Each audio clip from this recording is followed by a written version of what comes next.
2014 ముందు రాష్ట్రంలో పల్లెలు ఎట్లుంటుండే, తర్వాత ఎట్లయినాయి. ఏ పల్లెకు పోయినా ఆ పల్లెలో ఒక నర్సరీ ఉంటుంది. ఏ పల్లెకు పోయినా అక్కడ ఒక పల్లె ప్రకృతి వనం ఉంటుంది.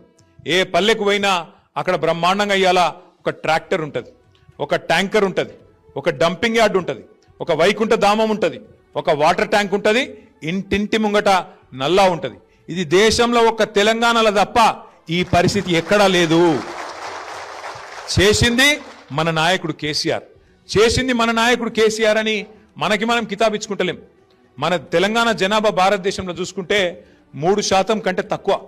ఎందుకంటే దేశం జనాభా 150 కోట్లు, దగ్గర 147 కోట్లు, మన జనాభా 4 కోట్లు. మరి 4 కోట్లు అంటే ఎంత? 3% కంటే తక్కువ. నాకు గర్వంగా అనిపిస్తున్నది ఈ మాట చెప్పడానికి.